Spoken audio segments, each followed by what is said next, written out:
Thank you for clicking on this video. Clara, a 36-year-old woman from Germany, had just arrived in Bali, Indonesia. It was her first time in Asia, an escape she had dreamed of for months. Back home, her life had become a quiet storm. After the tragic loss of her husband and years of throwing herself into work, Clara had reached a point where nothing felt fulfilling anymore. Though she lived in one of Europe's most developed nations, her heart felt hollow. No career achievement or fleeting friendship could fill the silence inside her. She needed something else, something more. Bali, with its lush green hills and calming ocean breeze, had always seemed like a place of healing. Clara hoped its peace might mend the broken parts of her soul. On her first day, she wandered into a beachside cafe popular among tourists. The atmosphere was vibrant yet soothing: wooden tables, soft Balinese music, and the sound of waves kissing the sand just a few feet away.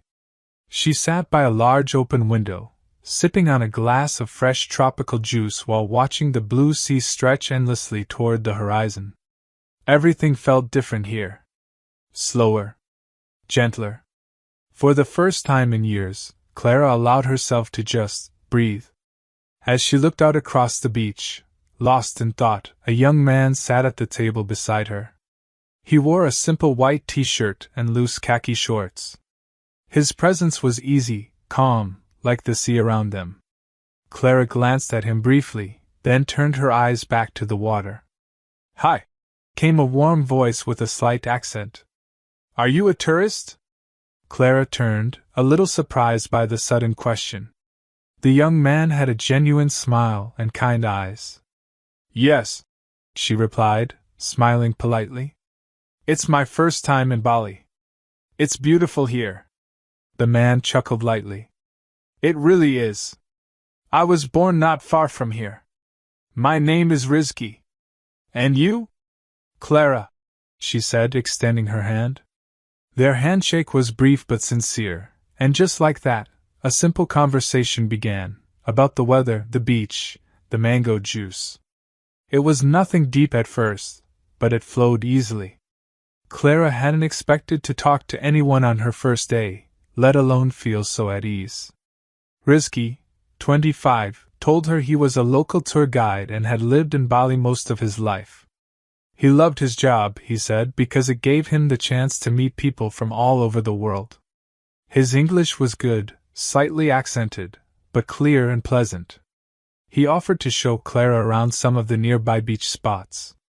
Though hesitant at first, she agreed, and they spent the afternoon walking along the shore, exploring small shops, and watching locals prepare for an upcoming traditional dance performance. Time seemed to flow differently when she was with Rizki. She laughed more than she had in months. Over the next few days, they met again, intentionally this time. Rizki introduced her to temples hidden deep in the jungles, lively local markets bursting with colors and spices, and quiet cliffside lookouts where the sunsets painted the sky in gold and lavender. The more Clara saw of Bali, the more she opened up. And with Rizki guiding her, each moment felt even more special. But it wasn't just the island that drew Clara in, it was Rizki himself. He wasn't just friendly or attractive. There was something else. A quiet strength. A kind of wisdom she couldn't quite explain. Even in small talk, there was depth in his words. He seemed grounded, like he knew who he was and what he lived for.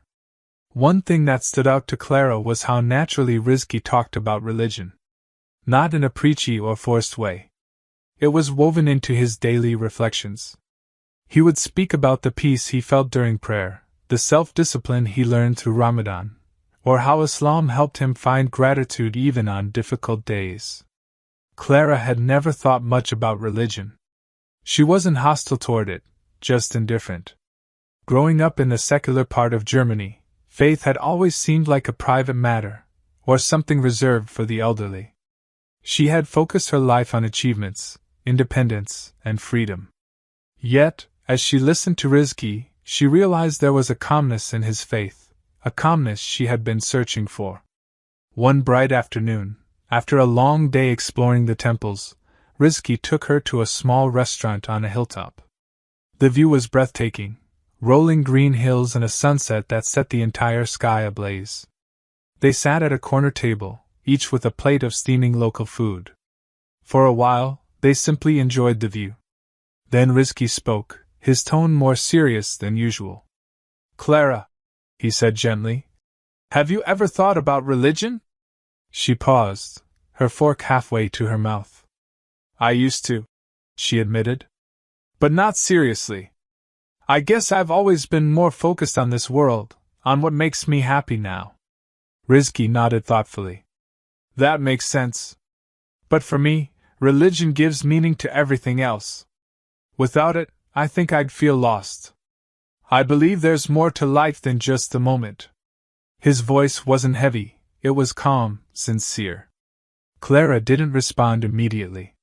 She watched the sun slowly dip below the horizon, its last light casting gold across the sky. Rizky's words echoed in her mind. Was she really happy? Was she truly fulfilled? That evening, as she walked back to her hotel, Clara felt something stirring within her. It wasn't love, at least not in the traditional sense. It was something quieter. A pull. A question she hadn't dared ask herself in years. What am I really searching for? She sat on the balcony of her hotel room under the Bali stars, their light scattered across the sky like whispers of the divine. The wind was soft. The sea sang in the distance. And for the first time in a long while, Clara felt her heart beginning to wake up. This trip was supposed to be about escape. But now, it felt like the beginning of something deeper. Something she hadn't yet named. The days in Bali drifted by like warm waves, and Clara found herself growing closer to Rizky with each passing moment. Their connection felt effortless, like two souls that had known each other long before their first meeting. She couldn't explain it, but being around him brought her peace. But with that peace came a storm of questions. They spent their afternoons exploring hidden waterfalls, quiet rice terraces, and local villages filled with warm smiles. Rizky often spoke about his upbringing, the simplicity of life, and the deep joy he found in his faith. He never lectured, never pushed. Yet every time he spoke of Islam, there was a calm confidence in his voice that Clara couldn't ignore. She admired how faith shaped Rizky's values, his humility, his kindness, his patience.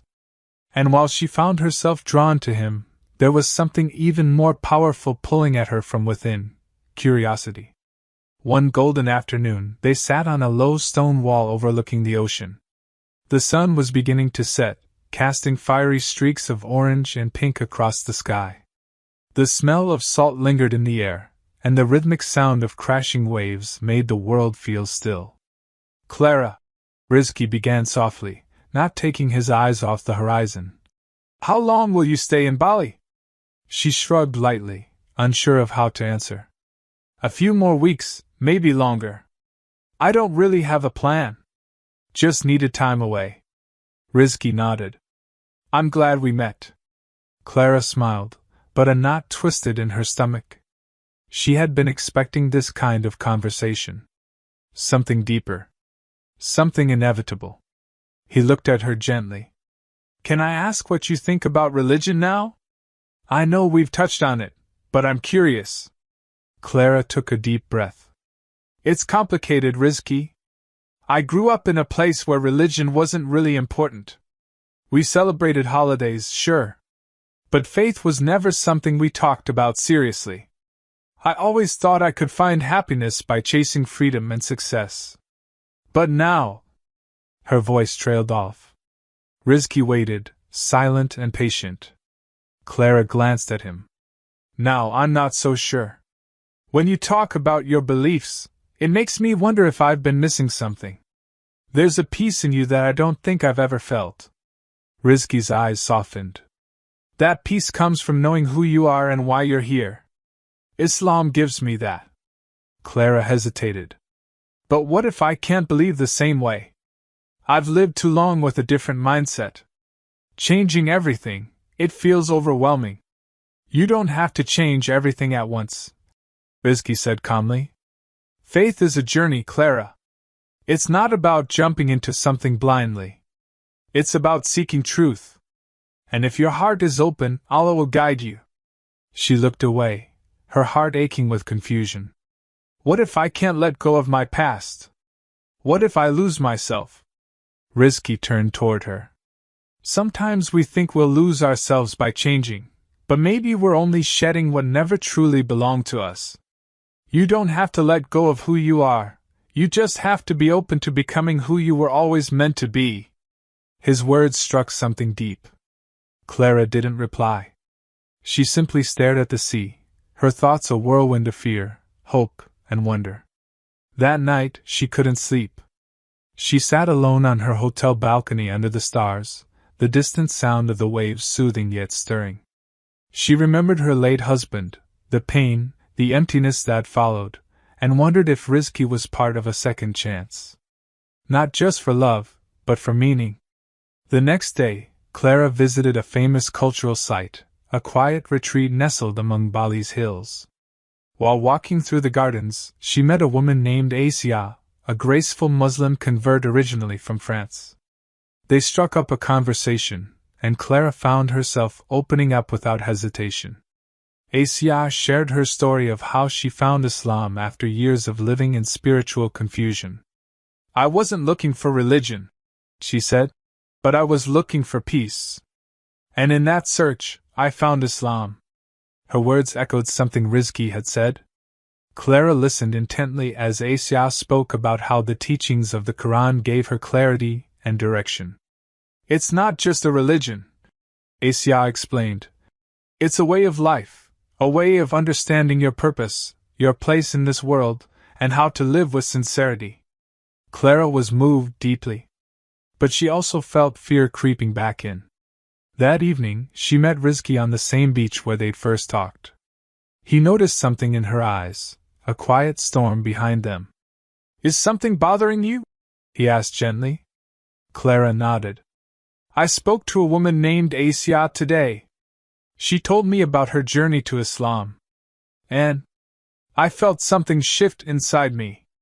But I'm scared, Rizki. What if I'm not ready? What if I'm just confused? Rizki smiled, his voice steady. Clara, change is never easy. And faith isn't about perfection, it's about intention. You don't have to make any decision today. Just keep seeking.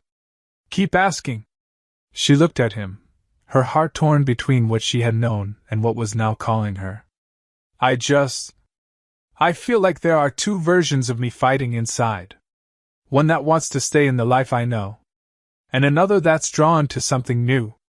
Something bigger. You don't have to pick sides today, Rizki replied. You're not alone in this. Tears welled up in Clara's eyes, not from sadness, but from the overwhelming weight of transformation. She didn't know what the future held, but for the first time, she felt okay not knowing. That night, lying in bed, she whispered a prayer she didn't fully understand. No rehearsed lines. No memorized verses. Just a whisper from her heart, God, if you're real, guide me.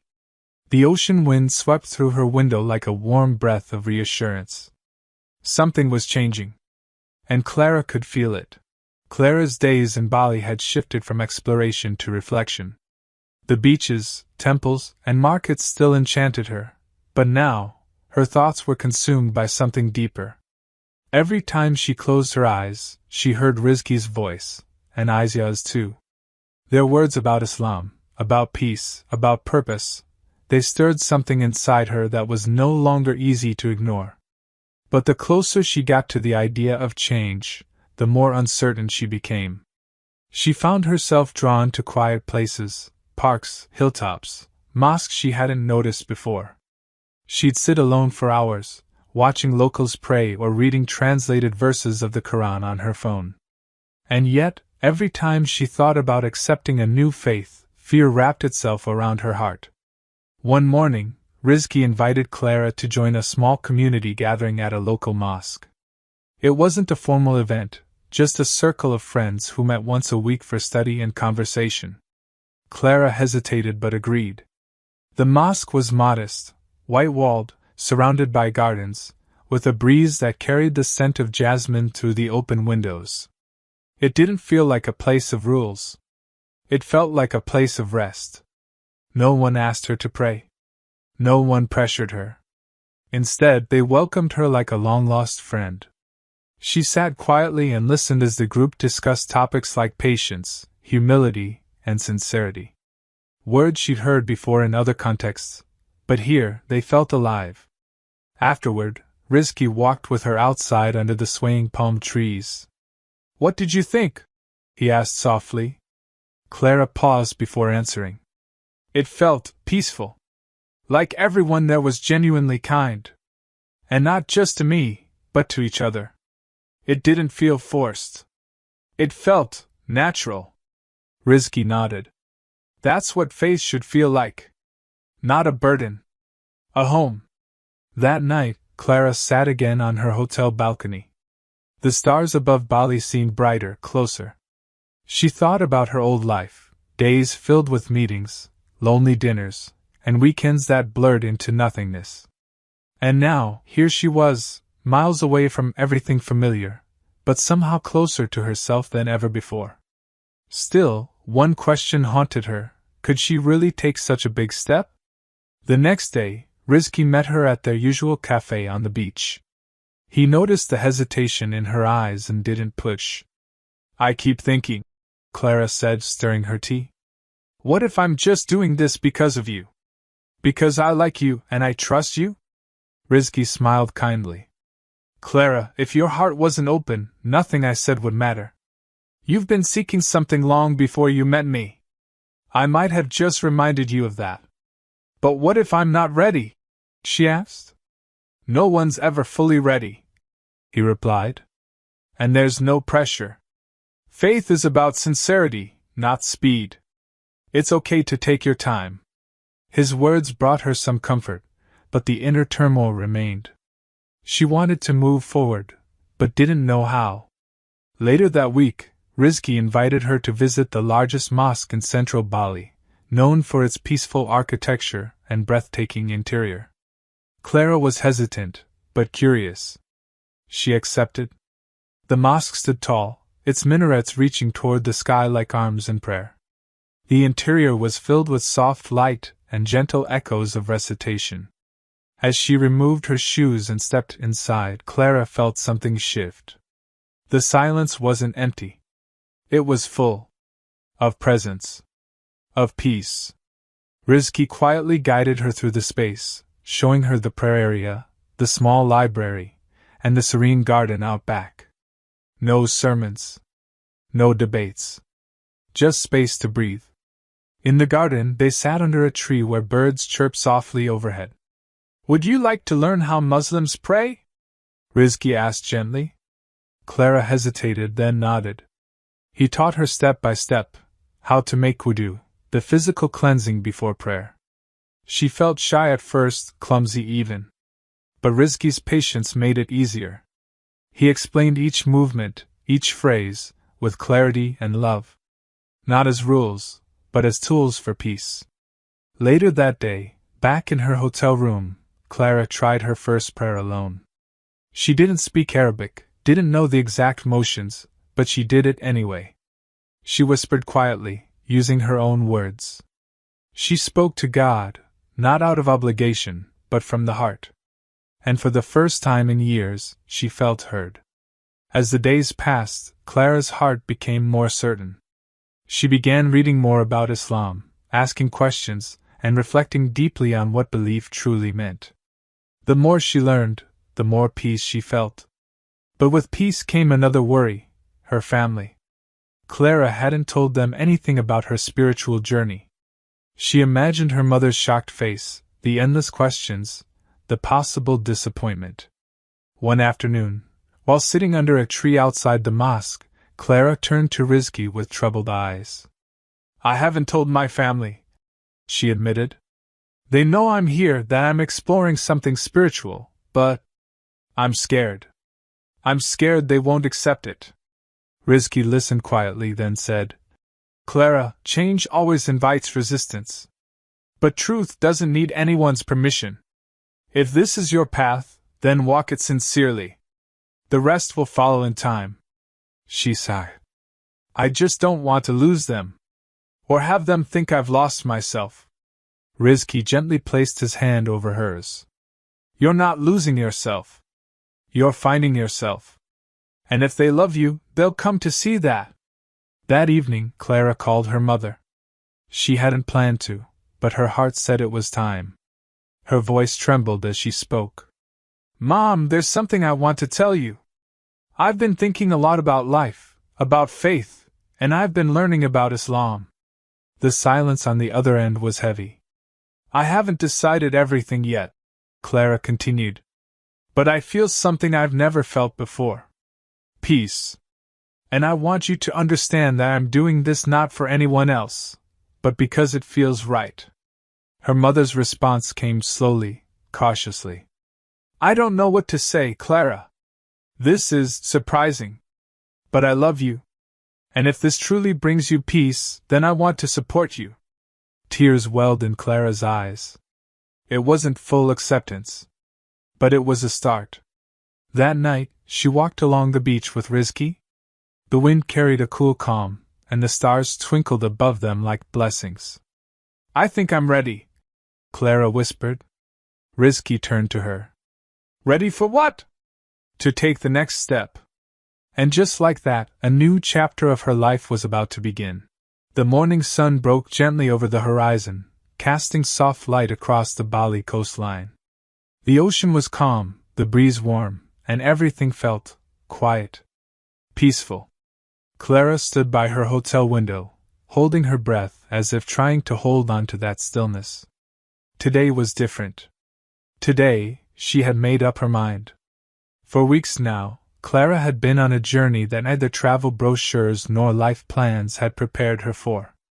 It started with a longing for peace, then drifted into love, and now, it was steering her towards something much bigger than herself. She wasn't just falling in love with Rizki. She was falling in love with a way of life, a way of seeing the world with meaning, intention, and humility. And today, she was ready to embrace it. That afternoon, Rizki took her to the mosque, the same serene place with the gardens and jasmine-scented breeze.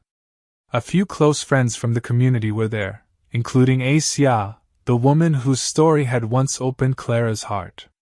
In a quiet room, Clara sat surrounded by people who believed, not just in faith, but in her journey. The Imam, a gentle man with kind eyes, explained the meaning of the Shahida, the testimony of faith in Islam. Clara listened intently, her heart pounding, but her mind calm. La ilaha illallah, Muhammadur Rasulullah. She repeated the words slowly, clearly, her voice steady despite the tears welling in her eyes. There is no God but Allah, and Muhammad is his messenger. The room was silent for a moment, then filled with smiles, warm congratulations, and the soft hum of gratitude. Clara wiped away a tear. It wasn't sadness. It wasn't fear. It was release. For the first time in a long time, she felt whole. Later that evening, she and Rizki walked barefoot along the beach, just as they had on their first day. But now, the silence between them wasn't filled with questions. It was filled with understanding. I'm proud of you, Rizki said quietly. Clara looked up at him, her eyes glowing in the golden sunset. I feel like I'm seeing the world with new eyes. That's what faith does, he replied. It doesn't erase your past, it transforms your present. They walked together, hand in hand, the waves brushing their feet. Every step felt like part of something sacred. Over the following weeks, Clara continued to grow. She took small steps, learning to pray properly, reading about the life of the Prophet Muhammad, peace be upon him, and attending more gatherings at the mosque. It wasn't always easy. Some days the doubts returned. Some nights she felt overwhelmed. But Rizki was always there, gently guiding, never rushing, reminding her that the journey of faith was lifelong, and no one walked it perfectly. More importantly, Clara began to understand that this wasn't just about religion. It was about becoming someone she had always longed to be, more present, more grateful, more at peace with the world and with herself. One sunny afternoon, after a small study session, Rizki took Clara to a quiet spot in the mosque's garden. They sat on a bench under the shade of a frangipani tree. "Clara," he said, looking thoughtful, "there's something I've been meaning to ask." She turned to him, smiling. "What is it?" He reached into his pocket and pulled out a small box. Her breath caught. "I love you," he said, his voice trembling just slightly. "Not just because you're beautiful, or kind, or strong, but because your journey inspires me. And I want to walk the rest of this journey with you, not just as your companion, but as your husband. Clara, will you marry me?" Tears instantly filled her eyes. "Yes," she whispered, barely able to speak. 800 times yes. He slipped the ring onto her finger, and they embraced under the soft rustling of the trees. It was a moment of perfect peace. Two hearts, from different worlds, now walking the same path. They planned a simple wedding surrounded by friends from the local Muslim community. Clara wore a soft cream-colored hijab, her smile brighter than the Bali sun. Asia stood by her side as a friend and sister in faith. Rizki's family welcomed her with open arms, treating her not as an outsider, but as someone who had come home. And though her family in Germany still needed time, Clara kept her heart open. She wrote letters to her mother, shared pictures of her new life, and slowly, that bridge began to build. Clara and Rizki settled into a humble life in Bali, where they dedicated their time to helping others, volunteering at orphanages, organizing charity drives, and welcoming new travelers who, like Clara once had, came in search of peace. She often thought about how far she had come. From grief and confusion to love and faith. From silence and sadness to prayer and purpose. Each morning, as the call to prayer echoed gently across the town, Clara would rise and pray beside Rizki. And every time she bowed her head in sujud, she felt the kind of peace she had never known before. Not everything was perfect. Life still came with challenges. But now, she had something to hold on to: faith, love, and a heart finally at ease. One evening, as the sky turned golden and the waves rolled in steady rhythm, Clara sat beside Rizki on the beach. She leaned her head on his shoulder, her hand resting on his. "Can I tell you something?" she asked softly. "Of course. When I came to Bali, I thought I was running away from my past. But now I realize I was running toward who I was meant to be." Rizki looked at her, his eyes full of warmth. "And you've become more than I ever imagined. You didn't just find Islam, you found yourself." Clara smiled as the stars began to appear above them, one by one. This wasn't the end of her story. It was the beginning. In a world torn apart by conflict, there are stories that never make it to the headlines, stories not of war, but of transformation. Dana Gilmore was a name known to few outside military circles. A stern, highly trained intelligence officer, she had spent the better part of her life embedded deep in the heart of Middle Eastern conflict zones. Her reputation was that of a fierce, tactical mind, calculated, cold, and committed. But behind her rigid exterior was a past carved by tragedy. Dana's childhood was marked by chaos.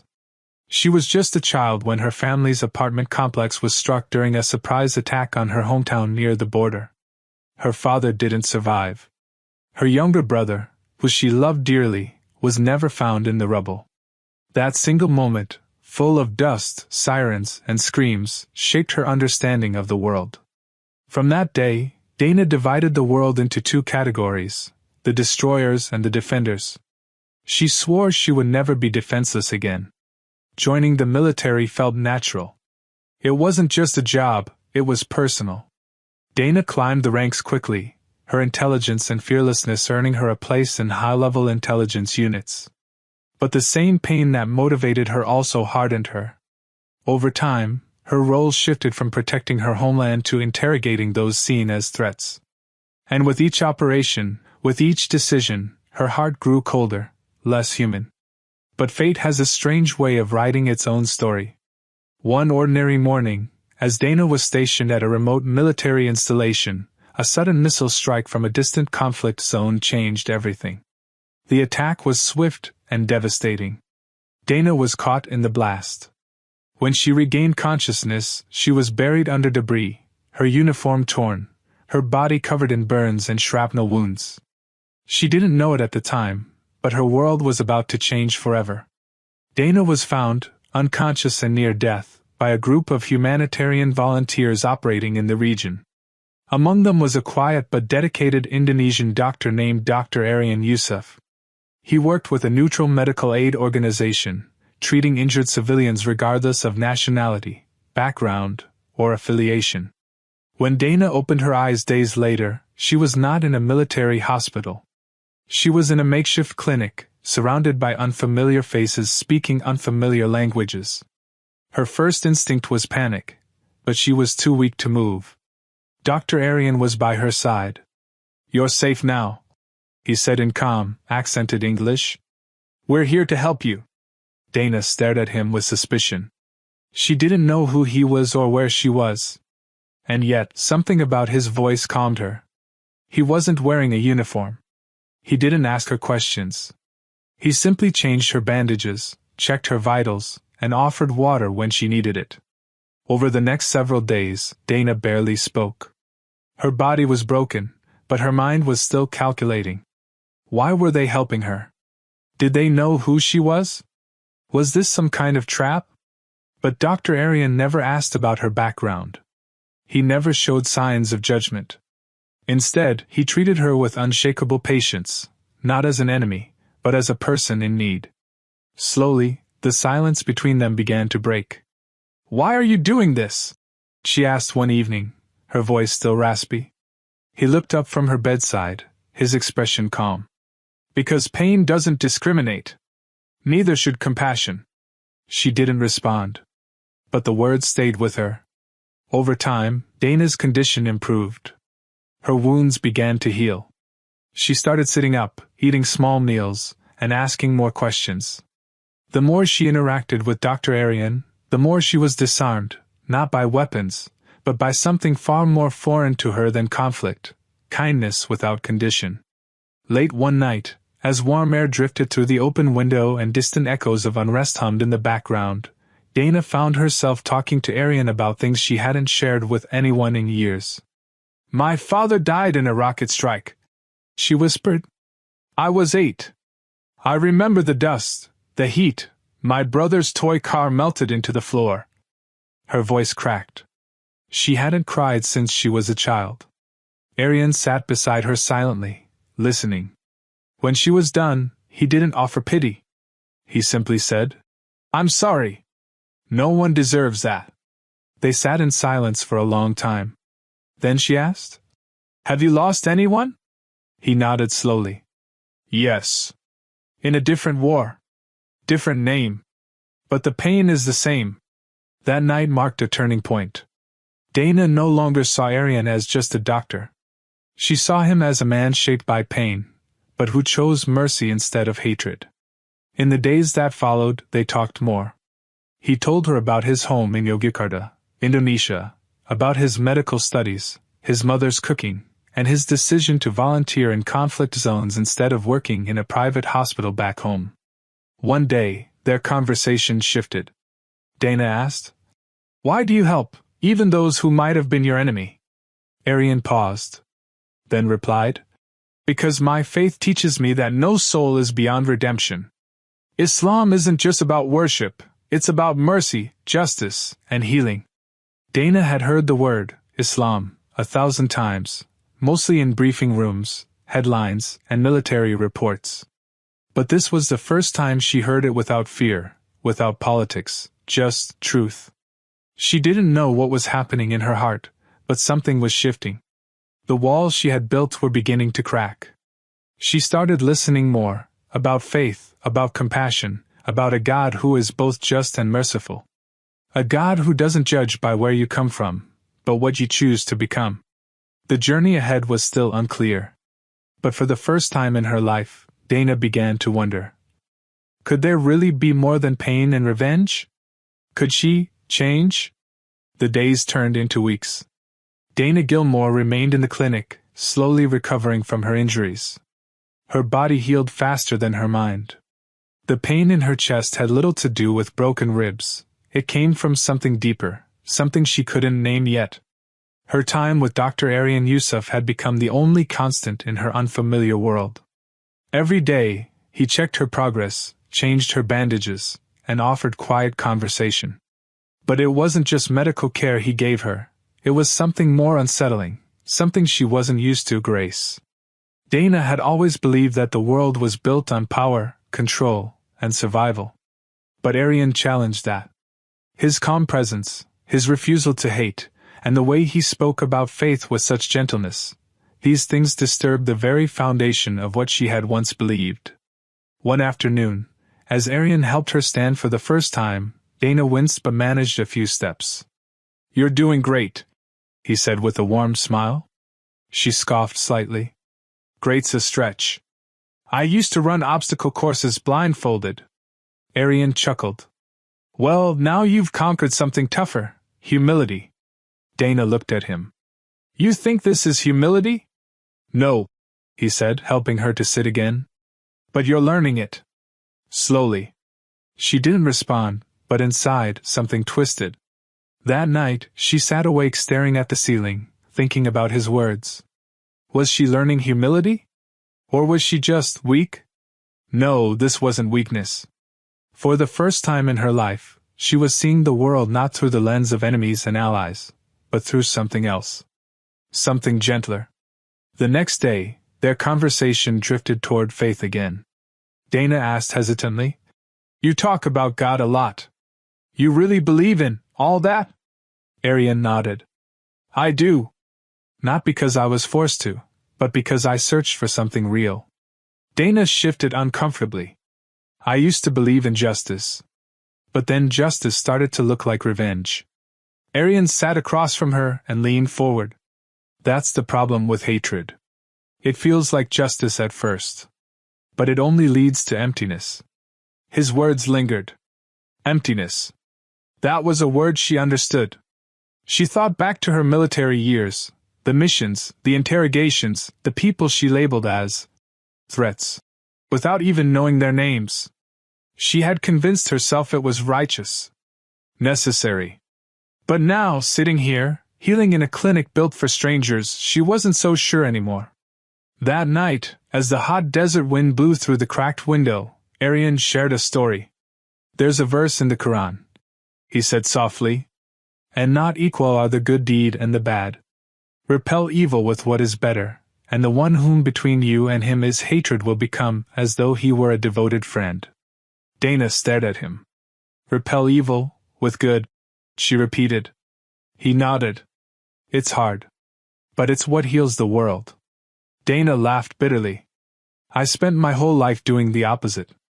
And yet here you are," Aryan said gently, "being healed by the very people you were taught to hate." The words hit her like a wave. She wanted to argue, to deflect, to blame someone, anyone, for the choices she had made.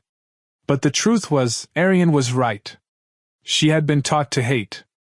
And she had followed that path without ever stopping to ask, why?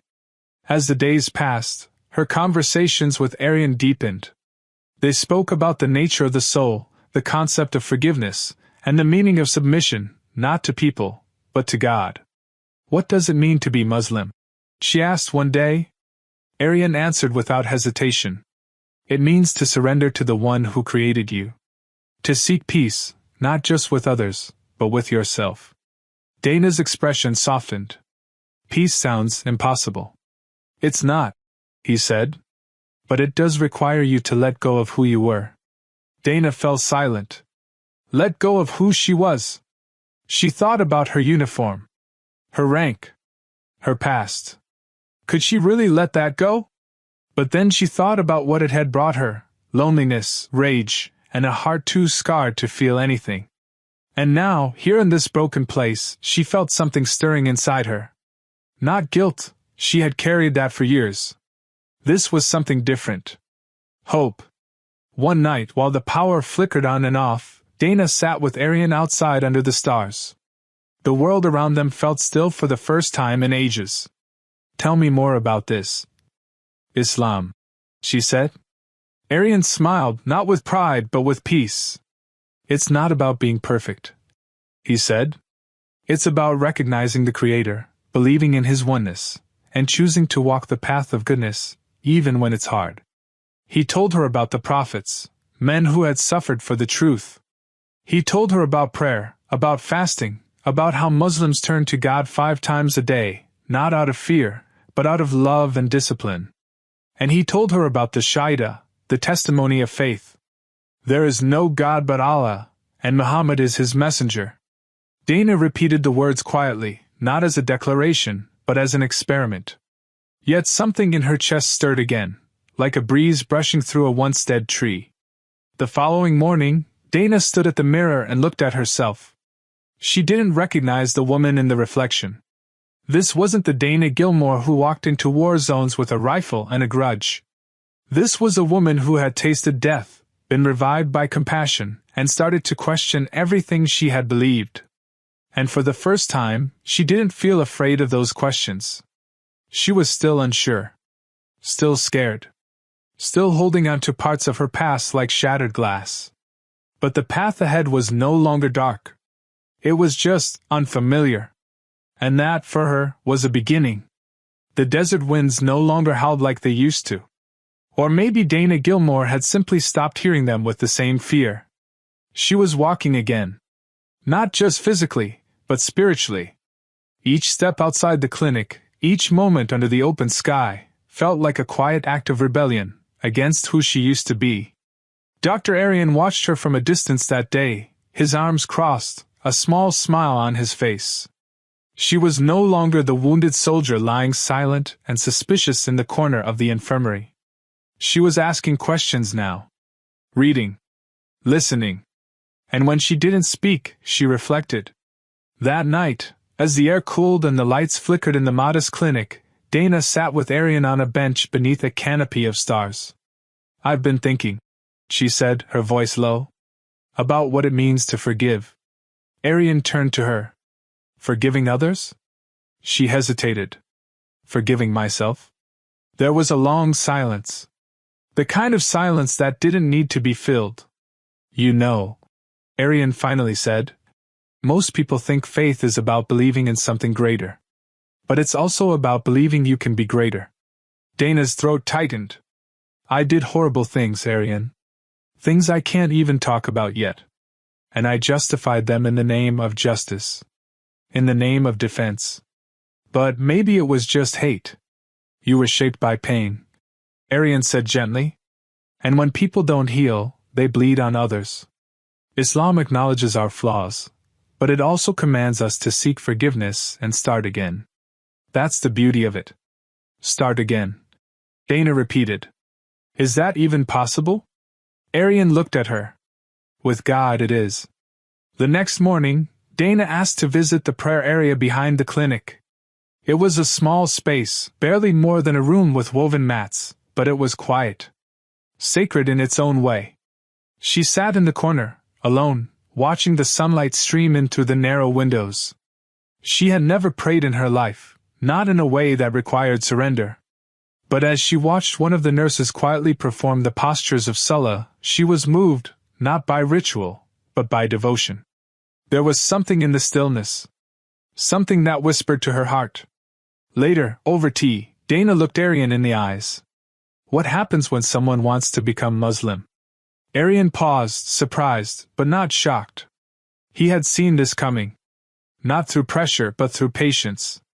Not through persuasion, but through compassion. "You say the Shahada," he answered softly. "You testify that there is no God but Allah, and that Muhammad is His messenger. And you mean it with your heart." Dana stared at the steam rising from her cup. "And what happens after?" "You begin again," he said. "You live differently. You learn, pray, grow. You don't become perfect, you just become purposeful." Her hands trembled slightly. "What if I'm not ready to tell anyone?" "Then don't.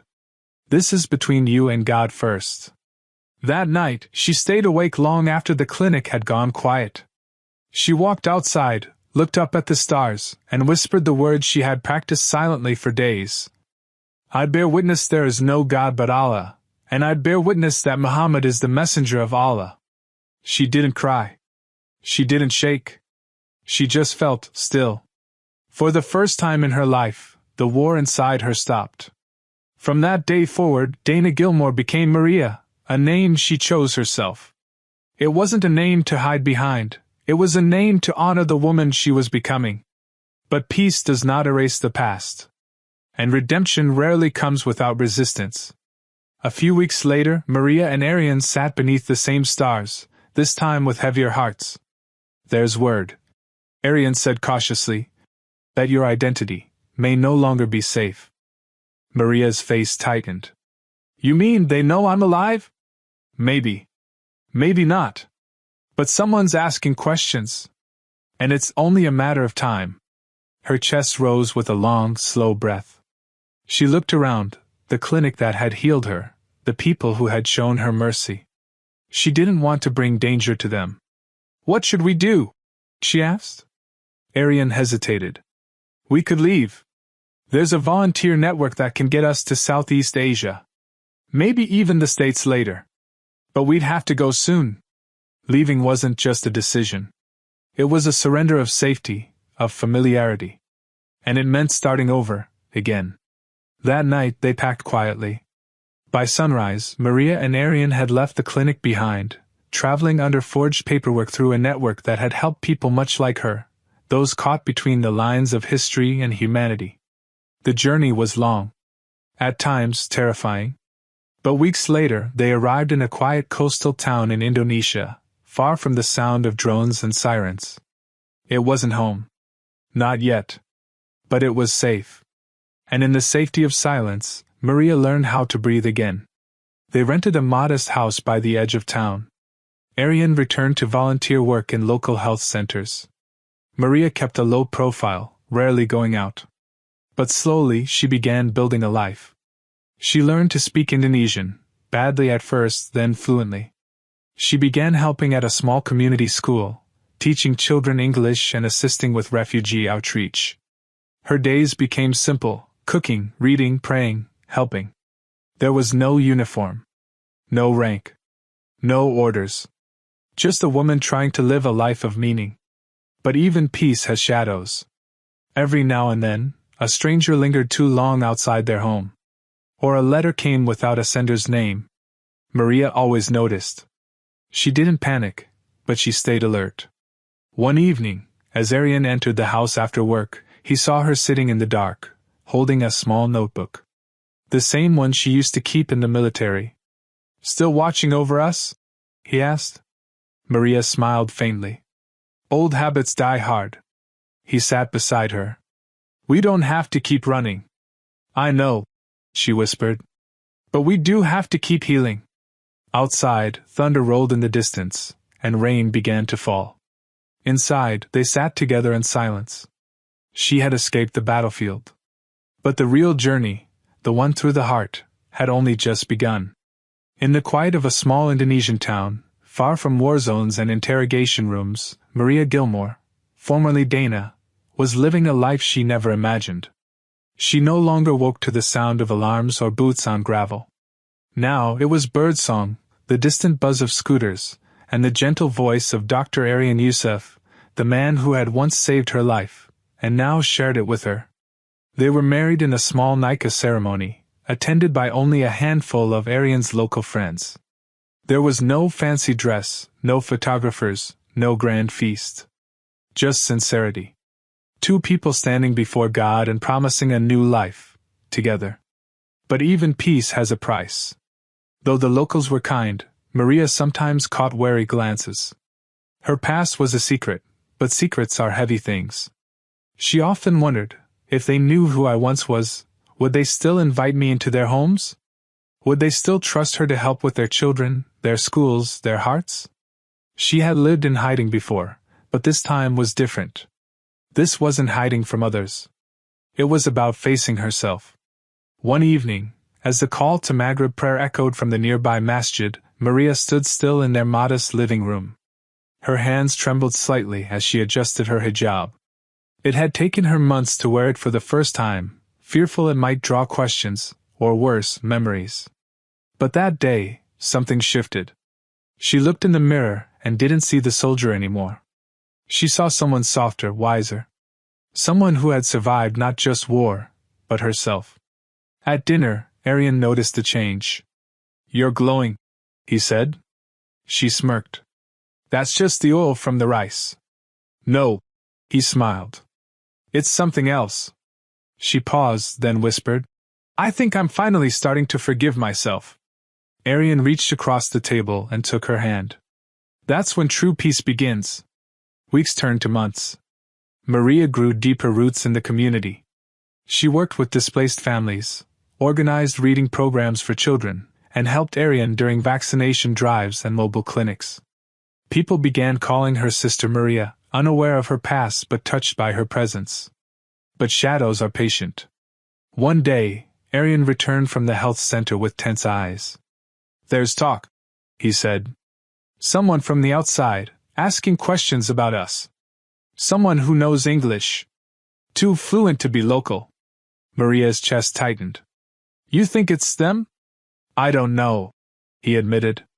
"But we have to be ready." The next few days were tense. They checked their surroundings, changed their routines. Arian reached out to old friends in the humanitarian network.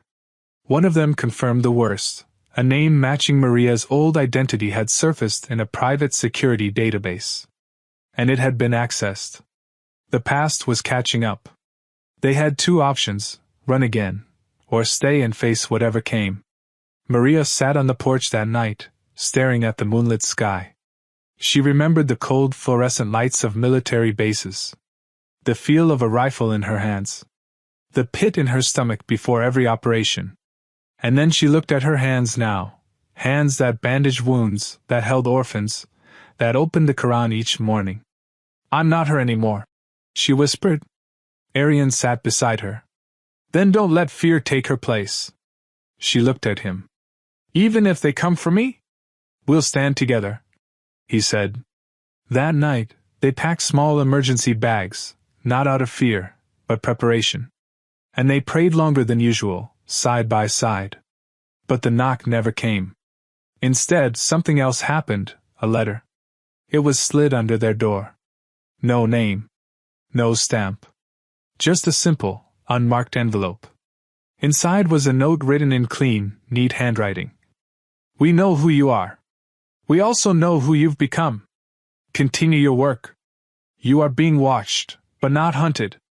Maria's hands trembled. She read it twice, then passed it to Arian. They both sat in silence. "Do you believe them?" she asked. "I believe Allah is protecting us," he replied. Something in her chest, tight and coiled for so long, finally exhaled. Months passed without incident. And then, one day, something beautiful happened. Maria was in the refugee shelter they had helped build. She was helping a young girl, Layla, whose mother had been lost in a bombing, learn how to read English. The child looked up at her with wide eyes. "Why do you help us, Miss Maria?" Maria paused. She could have said, "Because it's my job," or, "Because I care." But instead, she said something she hadn't said aloud before. "Because once someone helped me, when I didn't deserve it." Layla tilted her head. "Like an angel?" Maria smiled. "Maybe. Maybe like a doctor with really kind eyes." The girl giggled, and Maria laughed too. But as she laughed, tears quietly filled her eyes. Not out of sadness. Out of gratitude. One evening, back at home, Maria stood in prayer. As she bowed, as she pressed her forehead to the ground, the world fell away. She wasn't a soldier. She wasn't a fugitive. She wasn't a shadow of her past. She was just a servant of the most merciful. A woman who had seen the darkest corners of hate, but chose to walk toward light. Outside, the world was still chaotic. Wars raged. People suffered. Injustice thrived. But inside their little home, love lived. Forgiveness breathed. and faith, simple, unwavering faith, held them together. Arian once said, "You can't control the storms, but you can choose how you walk through them." And Maria, once known for her steel resolve and unflinching commands, now walked with something far more powerful. Peace. The kind that doesn't shout. The kind that doesn't need armor. The kind that whispers in the silence of the soul. You are forgiven. You are guided. And you are home.